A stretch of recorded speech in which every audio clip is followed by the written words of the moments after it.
Good morning, afternoon, everyone. I'm excited to present today on the topic of prima facie duties, where we'll be exploring the ethical framework developed by W.D. Ross and how it applies to moral judgment. This framework offers a nuanced approach to understanding our moral responsibilities, and I look forward to guiding you through its key concepts and practical implications. Let's dive in. W.D. Ross was a British philosopher who made significant contributions to ethics and moral philosophy. His work has been influential in shaping contemporary ethical theory. One of his major achievements was authoring The Right and the Good, which is considered a foundational text in ethical theory.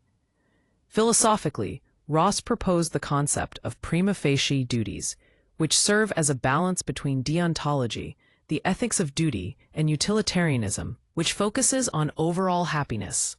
This approach provides a nuanced way of understanding moral obligations that respects both principles and consequences. Here, we're defining the concept of prima facie duties, which are important in understanding moral obligations. First, these duties are binding but conditional.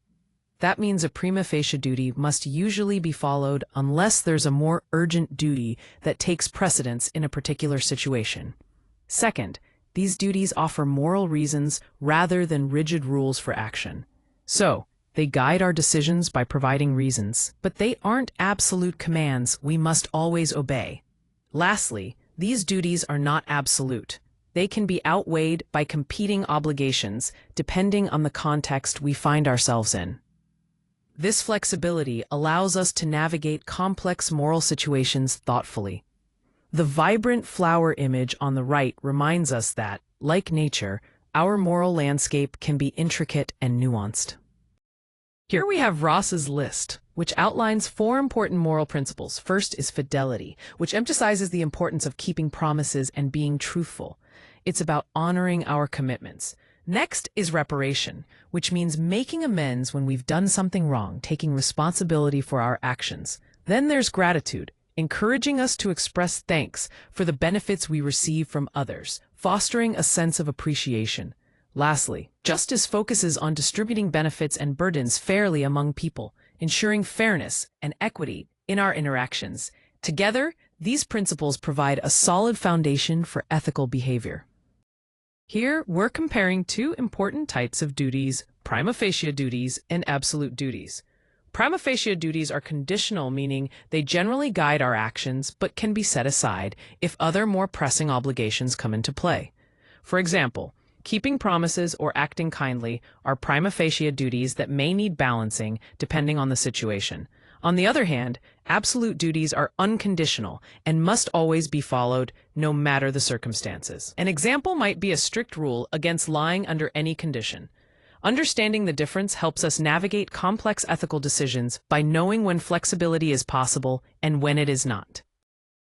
Here's how prima facie duties guide our decision-making. First, we begin by identifying the relevant duties in the situation. This means closely examining what duties are involved and which ones are important in this specific context. Next, we evaluate the strength of each duty. It's essential to assess how significant each duty is here to understand their relative weight. After that, we compare these competing duties against each other to see which take priority in this particular scenario. Finally, based on this careful moral reasoning, we choose and act on the duty that is most binding. This step ensures our decisions are grounded in thoughtful and prioritized ethical considerations. Here we're looking at how to balance conflicts between different duties by moving from prima facie obligations to what we actually ought to do. On the left, the image of this classic balance scale really helps us visualize how we weigh these duties against one another. First, let's talk about consequences. The outcomes of our actions are crucial because they help determine which duty should take priority. If one action leads to a more significant or harmful impact, that duty naturally becomes more important in guiding our decision. Secondly, the nature of the relationship also plays a key role. When we have closer or more meaningful relationships, certain duties tied to those connections carry more weight. So, the strength or closeness of the relationship can tip the scales when deciding which obligation to honor. In essence, This balance between consequences and the nature of our relationships shapes how we move from initial moral duties to the actual duty we follow in complex situations. Here we have an example that highlights a moral dilemma between two important ethical principles: fidelity and beneficence. Fidelity refers to keeping promises or commitments, like when you've promised to meet a friend. But what happens if on your way you encounter someone who is seriously injured and clearly in need of help? Beneficence focuses on doing good and preventing harm. Helping that injured person addresses their immediate need and could even save their life. The image of a hand reaching out here really captures that moment of connection and care. So, in this situation, the question is whether you honor your promise or prioritize the urgent need to help someone in danger. It's a powerful example of how these principles can sometimes pull us in different directions. Here we see an example that compares different considerations in the context of workplace justice and reparation through a horizontal bar chart.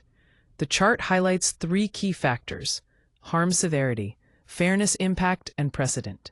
Harm severity scores the highest with a value of 8, indicating it's the most critical factor to evaluate when addressing justice and reparation issues. Fairness impact follows closely with a score of 7, emphasizing the importance of equitable treatment in these situations. Lastly, precedent has a moderate score of 5, showing that past decisions have some influence but are less significant than the direct impact of harm and fairness. This chart clearly illustrates how prioritizing these considerations can help guide effective resolution strategies. Now, let's explore the strengths of Ross's prima facie duty approach. First, its flexibility allows it to adapt to complex, real-world situations where moral rules might conflict or change over time. This makes it practical and relevant across diverse contexts. Next, it embraces moral pluralism, recognizing that multiple moral principles can be valid simultaneously, rather than forcing us to choose a single ethical rule. This pluralistic view respects the complexity of moral life. The approach is also reasons-based, meaning it focuses on the moral reasons behind our decisions, rather than simply following strict rules blindly. Finally, it supports practical judgment by encouraging us to use common-sense reasoning, taking context and consequences into account when making ethical decisions. Together, these strengths make Ross's approach both nuanced and applicable in everyday moral reasoning. Here we explore some of the key criticisms and limitations of this concept. First, Ross's theory doesn't provide a clear algorithm for weighing or prioritizing conflicting duties, which can make decision-making quite complex. Next, the approach relies heavily on intuitive judgment, meaning it depends a lot on personal intuition, which can vary widely from person to person. Finally, ranking and interpreting duties can reflect cultural biases and subjective views, so the way duties are understood and applied may differ across cultures and individuals. These points highlight important challenges when applying the theory in real-world situations. Here we have a comparison of prima facie duties with other prominent ethical theories, laid out clearly for us to understand their key distinctions. Starting with Ross's prima facie approach, it highlights the importance of multiple moral reasons and acknowledges the context in which decisions are made. It requires us to weigh different duties carefully, rather than relying on a single rule.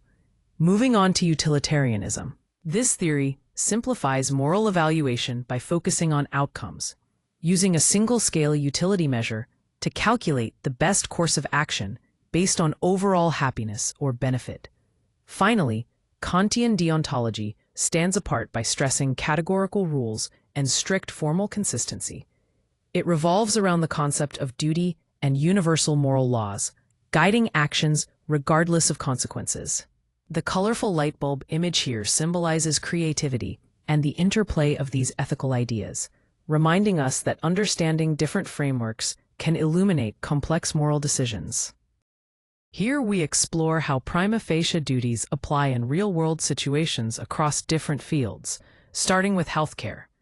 Decisions often involve triage, where medical professionals must balance their duty to save lives with fairness, making difficult choices about who receives treatment first.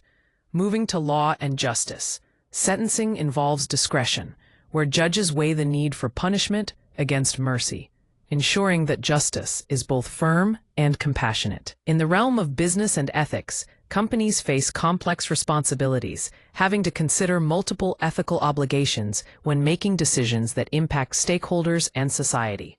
Lastly, public policy illustrates the challenge of balancing individual rights with the welfare of the community, crafting regulations that aim to protect both personal freedoms and collective well-being.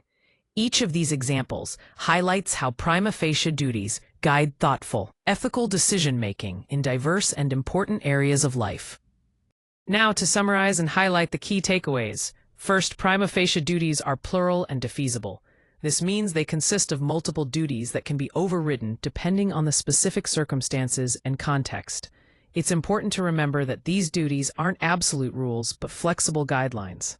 Next, deciding which duty to follow in a given situation requires careful evaluation.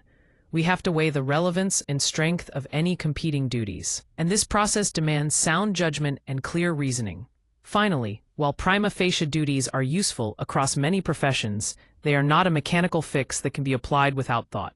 Instead, they require thoughtful application tailored to each unique scenario. This approach helps ensure decisions are ethically sound and contextually appropriate.